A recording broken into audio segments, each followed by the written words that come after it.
तो आपने देखा था महाराज जी को? महाराज ने तो हमें पाला पोसा है। मैं 5 साल का था जब यहाँ घुसे थे, सबसे पहले मैंने दीदी ने ही देखा था उन्हें। अच्छा। हाँ, और एक बार माँ, महाराज को हमारा परिवार से इतना लगाव था। माँ हमारी दमा की बीमार बिस्तर पे ही रहती थी। अच्छा। तो माँ के हाथ की बनी हुई मडवे की और मक्की की रोटी महाराज को बहुत पसंद। तो महाराज को जब भी वो रोटी खाने का मन करे, महाराज सीधे मंदिर से निकल के आएंगे, सीधे उधर था हमारा घर में, पुराना भी भाई लोग रहते हैं, ठीक हमारे घर के सामने रोड में बैठेंगे, घर नहीं जाएंगे, रोड पे पिरामिड पे बैठेंगे, वहां से आवाज लगा। माँ बरामदे में ऐसे करके तकिया लगा के ऐसे बैठे रहती थी, दमा की बीमार थी, जोर से आवाज लगाएंगे, माँ बहुत जोर की भूख लगी है, 2 मंडवे की रोटी बना के भेज जल्दी। तो माँ के कान में आवाज जानी चाहिए। तो ऐसा लगता था कि माँ हमें बहाना दिखा रही, और 15 मिनट के अंदर ही माँ सारा काम अपने हाथ से करके, वो मंडवे का आटा गूंथना है, आग जलानी है, कोई गैस तो थी नहीं, आग जलाएगी, 2 रोटी, और रोटी भी रुमाल में या पत्ते पे बनती है, वो हाथ पे बेल के नहीं बनती, मोटी होती बाजरे की जैसी ना। अच्छा। रागी जिसको बोलते हैं, काले।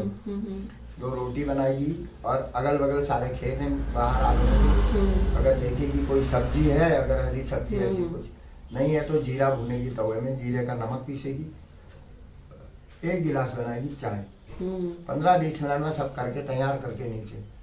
हमारा बड़े चाव से पूरी वो उतनी मोटी 2 रोटी खाएंगे, पूरा गिलास चाय का पीएंगे, फिर माँ को आवाज लगाएंगे, माँ बस 3 दिन के लिए हो गया मेरा। अच्छा। माँ को बहुत अच्छा मानता था परिवार को। तो ऐसे एक बार की बात है, महाराज यहाँ नहीं थे, इलाहाबाद में थे। एक किस्सा और सुनाओ महाराज का, जो हमारे आंखों में देखा है। तो माँ का हमारा जाड़ों में ना दमा की वो ज्यादा हो जाती है, बादल बादल लगने में ना, ठंडे में दमा ज्यादा हो जाता है दौरान। तो माँ की एक दिन अचानक तबीयत खराब हो गई। तो तबीयत खराब हुई, शाम ढलते ढलते माँ की बहुत तबीयत खराब हो गई। एक एफेडिन की कोई गोली होती थी, कोई डॉक्टर ने सुझाई थी, वो घर में जार में हम रखे रहते थे, शीशी में उसका स्टॉक। तो माँ को हर 4 घंटे में 1 गोली खानी होती, इतनी छोटी सी। तो माँ को 3-4 गोलियां भी खा ली थी उसने सुबह से, तो कुछ नहीं असर हुआ, और शाम ढलते ढलते माँ एकदम सीरियस होने लगी। अब जैसे दीदी लोग कोई जंगल गए हैं, कोई घास ला रहे हैं, कोई खेती बाड़ी सब कुछ। अब एक बड़ी दीदी जैसे खाना बनाएगी, हमारी सब्जी अब्जी भी चूल्हे में चढ़ गई थी, कोई दीदी गोट से दूध वो कर रही है। तो माँ की तबीयत अचानक से जब बहुत ज्यादा हुई, पिताजी ने भैया को भेज के आस पड़ोस से ताऊ जी लोगों को सबको बुलवा लिया घर। सब घर में आए, तो अब एकदम से माँ बिल्कुल बेहोश होने लगी। होते होते जब नब्ज वब्ज पकड़ी माँ की, तो उसकी नब्ज भी गायब होने लगी। अब कोई यहाँ ऐसा साधन नहीं, ना हम लोगों के पास इतना पैसा की, और पहले तो पैसा अगर कहीं से होगी तो कोई साधन नहीं, ये गाड़ियाँ थोड़ी चलती थी, इक्का दिक्का गाड़ियाँ चलती थी, न किसी के पास अपनी टैक्सी जानते भी नहीं थे। अब बड़ी धीरे धीरे 8 बजे के आसपास माँ ने एकदम ही मतलब आंखें बिल्कुल बंद कर दी। तो अब एकदम से ताऊ जी लोगों ने कह दिया अरे अब तो नहीं बचती है।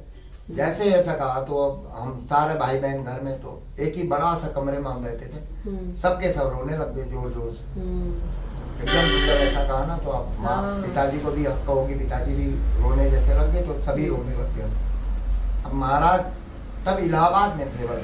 अच्छा। तो महाराज ने इलाहाबाद में जान ली कि पूर्णा उनके बच्चे रो रहे हैं और उनकी माँ को धमाका दौड़ा।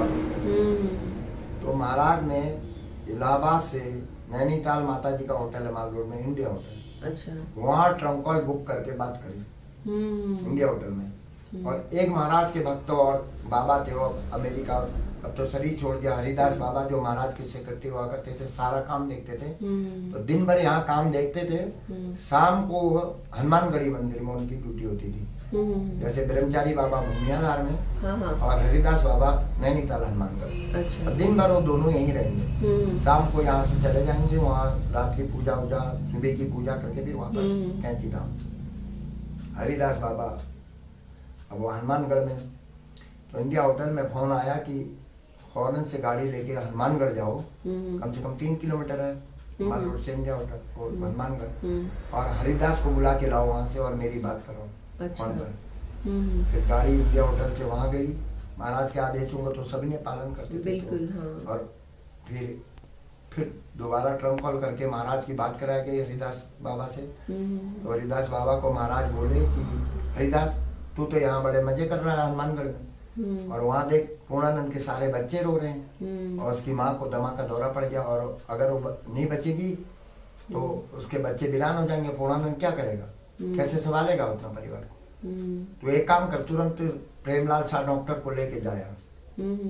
प्रेमलाल उस समय के नैनीताल के माने जाने डॉक्टर, उनके नाम से अभी भी प्रेम फार्मेसी करके है वहाँ नैनीताल में। अच्छा। तो वो ब्रिटिश टाइम के डॉक्टर थे, वो एक नब्ज पकड़े की 100 रुपये फीस, और कहीं किसी के घरों में नहीं जाएंगे गरीबों के, और कहीं अगर उन्हें 2 कदम पैदल चलना होगा घोड़ा चाहिए उनके लिए।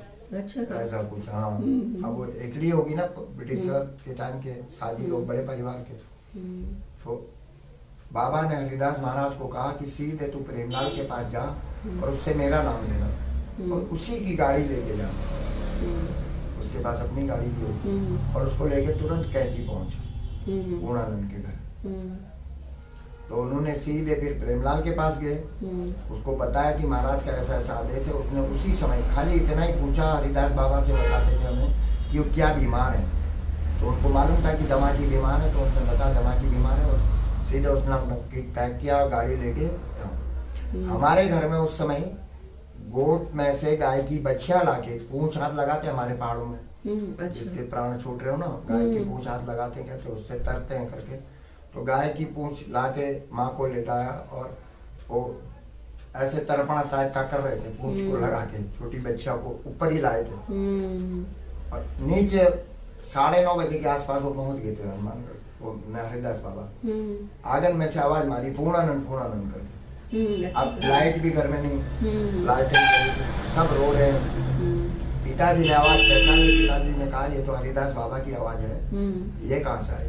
तो उन्होंने माँ को दूसरे की गोद में रखा, माँ उन्हीं की गोद में थी ऐसे सिराना, और बाहर निकले तो हरिदास बाबा। तो हरिदास बाबा बोले कि पूर्णानंद जल्दी से बता बच्चों की माँ किधर है, और मैं प्रेमलाल शाह जी को लेके आया हूँ डॉक्टर को, और जल्दी ले चला। फिर वो ऊपर चढ़े, वो तबड़ा डॉक्टर, घर हमारा मिट्टी का खाली, बोरे बिछे रहते थे, बस किसी के लिए बैठना है तो बोरा बिछाते थे। तो वो डॉक्टर आए तो उन्हें अब सब रो रहे, पहले उन्होंने उसको डांट दिया कि रो मत, और जितने अंदर लोग खड़े थे, अब एक ही कमरा था ना, पूरा कमरा भरा था, सभी लोग आ गए थे, सबको बाहर कर दिया कि आप लोग बाहर जाओ। फटाफट उसने कोई रुमाल में कुछ लाया था, वो ऑक्सीजन था क्या था, वो रुमाल जिसने माँ को पकड़ा था, कहने लगे उनकी नाक पर ऐसे पकड़ लो, और कोई बाहर से हवा न जाए, ऐसे कर लो।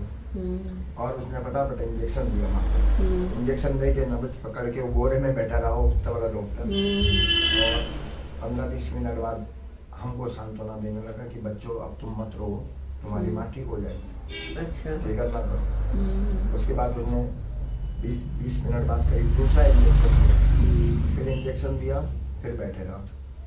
तो 1.25 घंटा करीब वो ऐसे ही बैठे रहा, माँ ने आंखें खोल दी। अच्छा। हाँ, आंखें खोल दी, अब धीरे धीरे माँ ऐसे देखने लगी। तो उन्होंने कहा बच्चों बस अब तुम्हारी माँ पे पूरी।